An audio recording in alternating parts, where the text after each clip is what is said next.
Hello குட்டீஸ், இன்னைக்கு நாங்கள் ஈயன்னா எழுத்தில் தொடங்குற சொற்கள் தான் பார்க்க போகிறோம். ஈயன்னா ஈசன், ஈயன்னா ஈட்டி,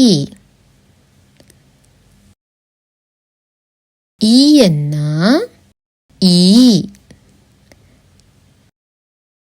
ஈயன்னா ஈசல்,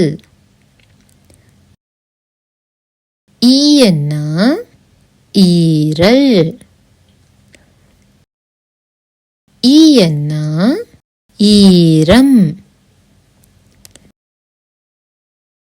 ஈயன்னா ஈயம், ஈயன்னா ஈச்சம்பழம். ஓகே குட்டீஸ், இன்னைக்கு நாங்கள் ஈயன்னா எழுத்தில் தொடங்குற சொற்கள் தான் பார்த்தோம். இன்னொரு நாள் இன்னொரு வீடியோட சந்திக்கலாம். பாய்.